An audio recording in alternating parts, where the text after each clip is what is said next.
Dr. Sleep est réalisé par Mike Flanagan et les personnages principaux sont interprétés par Ewan McGregor, Killian Curran et Rebecca Ferguson. Ce film est donc la suite de Shining où on va retrouver le personnage de Danny Torrance, maintenant adulte, qui va essayer de reconstruire sa vie après les événements du premier film qui étaient très traumatisants pour lui. En parallèle, on va aussi suivre un nouveau personnage qui s'appelle Abra Stone, qui elle aussi a des pouvoirs similaires à Danny qu'elle n'arrive pas à contrôler, ainsi qu'une tribu de gens qui se nourrissent de la peur et de la douleur des gens, notamment des enfants, donc c'est pas super cool. Et il va donc y avoir une sorte d'affrontement aussi bien avec la tribu que avec les événements du premier film. Enfin, je vais essayer de pas trop en dire pour pas gâcher l'histoire parce que les bandes annonces eux-mêmes en disent pas beaucoup non plus. Alors j'aimerais juste dire que dans cette vidéo je vais pas beaucoup parler de Shining parce que j'ai pas un avis particulièrement original dessus. J'adore ce film, c'est un de mes films préférés de tous les temps, mais j'ai vraiment envie de me concentrer sur ce film et pas le comparer à Shining parce que ça aurait pas vraiment de sens. Parce que ce nouveau film, Dr. Sleep, de base me donnait pas du tout envie parce que quand on m'a dit hey, tu vois le mec qui a réalisé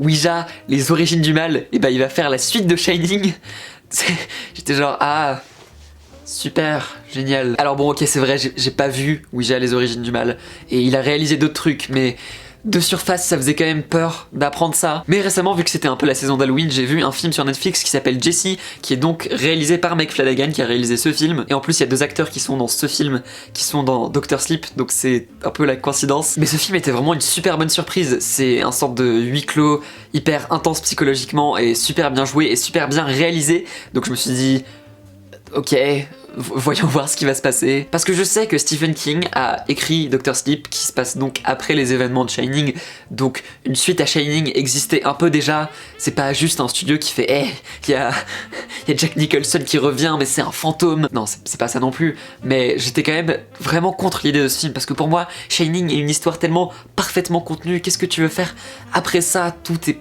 parfait dedans. L'histoire se résout et il y a une certaine fin ouverte avec les personnages à la fin, mais pourquoi faire plus? Je ne comprends pas. Mais ce film existe, je l'ai vu, et après toutes ces attentes et ces peurs, qu'est-ce que ça donne?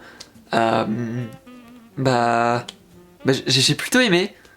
Je peux pas dire que j'ai vraiment adoré, parce qu'il a quand même ses défauts, mais c'était une bonne surprise, alors que vraiment, je ne m'y attendais pas du tout. On peut déjà parler de Mike Flanagan du coup, parce que, encore une fois, ce film est très bien réalisé, très bien monté. Les plans durent assez longtemps, surtout dans le premier acte, et il y a beaucoup de fondu entre chaque plan, ce qui donne un vrai sentiment de fluidité. Le film prend son temps à bien établir les personnages et à t'investir dans l'histoire, et au fur et à mesure du film, il y a beaucoup de plans qui durent un peu trop longtemps, de manière à ce que tu te sentes de plus en plus mal à l'aise. Il y a notamment une séquence visuelle qui m'a plutôt marqué, je sais pas si ça va plaire à tout le monde, mais c'est une sorte de séquence qui se passe un peu dans un rêve qui est un peu surréaliste avec la méchante du film. Je pense que c'est dans le deuxième acte, mais je sais pas, il y a juste des plans qui m'ont marqué par leur surréalisme et leur côté un peu bizarre. Et puis de manière générale, ce film est quand même super bien rythmé. Chaque petit élément de l'histoire est mérité et sur ces 2h30, vraiment, il y a aucun moment où tu t'ennuies vraiment. Le casting est super bien aussi. Enfin, Ewan McGregor, je pense qu'il a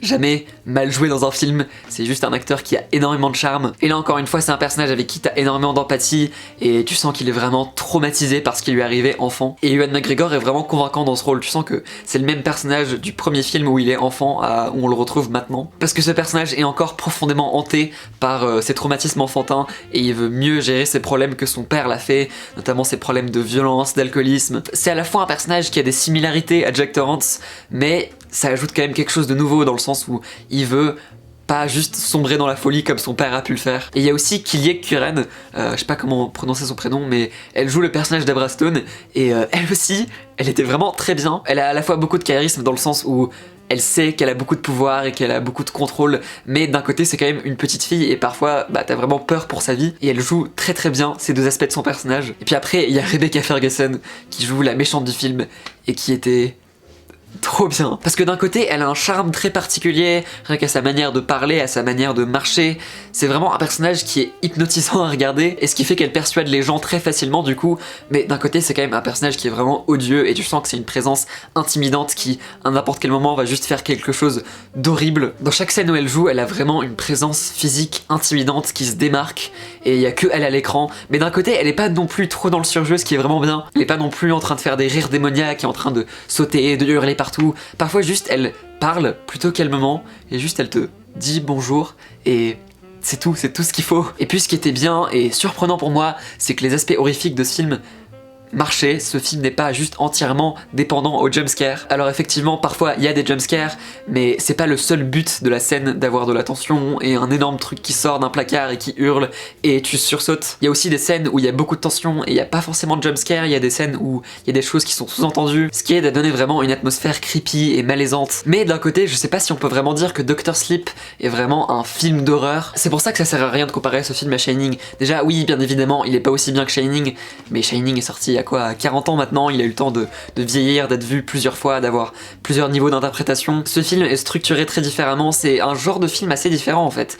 Et il vient aussi de sortir il y a genre une semaine, donc ça sert à rien de comparer ces deux films. Ce film explore en profondeur comment nos personnages principaux réagissent à cette situation, comment ils font face à leurs problèmes, avec certes des séquences et des éléments horrifiques et il y a pas mal de tension par moment, mais je sais pas si on peut dire que ce film est vraiment un film d'horreur construit comme Shining l'était par exemple. Et puis ce qui m'a aussi plu, c'est que ce film n'était pas juste Shining 2 comme j'avais imaginé. Alors certes, il y a des liens au premier film, si vous avez lu le livre ou même si vous avez juste vu la bande-annonce, vous pouvez comprendre qu'il y a une partie du film qui effectivement a un lien assez direct avec Shining. Mais ce film n'essaye pas juste de répliquer le style de Stanley Kubrick pour la majorité de l'histoire. Par exemple, la BO est différente. Bon alors c'est vrai qu'ils utilisent des parties du thème du premier film, mais il y a aussi des nouvelles sonorités dans ce film, notamment un truc qui revient beaucoup dans le film, c'est les battements de cœur qui vont de plus en plus vite dans les scènes où il y a beaucoup de tension. Et je vais rien dire sur ce qui se passe ou les détails de l'histoire, mais je trouvais que le troisième acte était vraiment très réussi. Pour moi, c'était pas juste du fanservice gratuit parce que c'était mérité à ce moment dans l'histoire,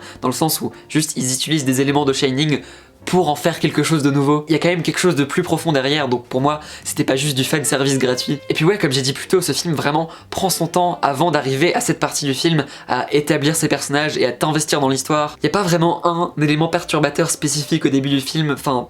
En tout cas pas pour les premières 20 minutes. C'est plutôt une série d'événements qui progressivement mettent l'histoire en place, mais personnellement ça m'a pas dérangé parce que ça m'intéressait beaucoup. Ce qui fait que tu comprends vraiment bien la motivation des personnages, notamment des méchants, parce qu'il y a beaucoup de scènes où t'es juste avec les méchants et tu comprends pourquoi est-ce qu'ils font ce qu'ils font. Et puis bien évidemment on suit Danny et Abra qui sont les personnages principaux, avec aussi des personnages secondaires qui étaient très attachants, et j'ai bien aimé comment chaque personnage utilisait ses pouvoirs de Shining très différemment en fonction de leur motivation. Bon, en ce qui concerne les défauts, il n'y a pas énormément de choses pour moi, c'est plus plein de petits moments qui m'ont un peu dérangé. Il y a quelques répliques que j'ai trouvées un peu niaises et mal écrites, et dans le troisième acte il y avait vraiment pas mal d'incohérences scénaristiques. Il y a quand même pas mal de trucs qui se passent, surtout dans le troisième acte, qui m'ont un peu dérangé au niveau du scénario. Il y a pas mal de trucs qui sont pas expliqués, notamment une décision que deux personnages prennent qui sort un peu de nulle part et t'es genre quoi. Et puis oui, bien évidemment, ça a rien à voir avec l'impact que Shining a eu sur moi, c'était pas du tout la même réaction émotionnelle. Mais ce film m'a plu en tant que continuation de cette histoire,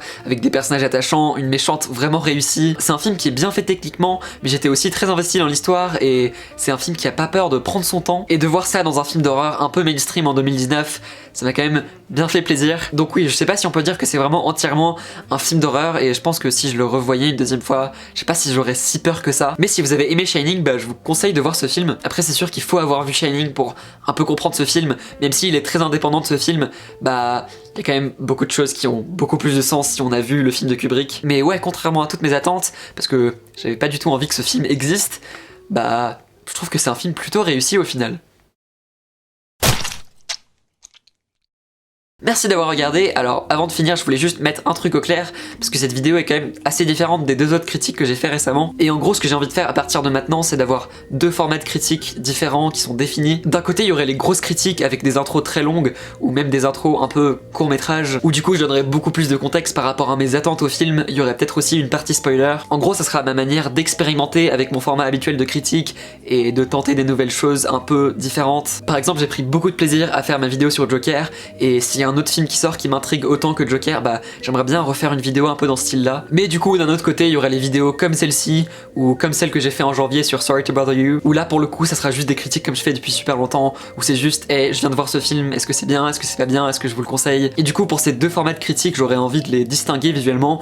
Donc pour les grosses critiques, la miniature sera un peu différente, le texte critique dans la miniature sera dans une couleur différente. Du coup pour Joker c'était vert, et peut-être que ça sera dans un décor différent. Et puis de toute façon vous verrez dans le titre que la vidéo est beaucoup plus longue. Les critiques comme ça pourraient durer de 15 à 20 ou 25 minutes, enfin en vrai je sais pas trop, quelque chose dans ces environs là. Et les critiques normales duraient juste 7 à 10 minutes avec juste le texte critique comme d'habitude et une miniature dans ce décor. Et ces vidéos là seront beaucoup plus courtes et simples, mais d'un côté ça me permettra de sortir des trucs un peu rapidement s'il y a un film qui est en salle qui m'intéresse. Et à côté de ça il y aura le poulet déprimant où on parle de tout et de n'importe quoi, et aussi les vidéos spéciaux que je fais plusieurs fois par an qui sont pas forcément sur un film en particulier mais juste sur un sujet en général qui a un lien avec le cinéma. Et là du coup ce sera dans un format plutôt libre. Donc voilà, pardon, c'était un peu long et chiant mais je voulais juste mettre ça au clair parce que ça fait assez longtemps que j'expérimente avec plusieurs types de formats de critiques différents et je voulais juste qu'il y ait quelque chose de défini et de structuré où il y aurait 2 formats de critiques différentes en plus des autres formats de vidéos. Merci d'avoir regardé, vous pouvez me retrouver sur Facebook, Twitter, Instagram et j'ai aussi une deuxième chaîne YouTube où je fais de la musique et des films. Tous les liens sont dans la description. On se retrouve bientôt pour de nouvelles vidéos. Salut!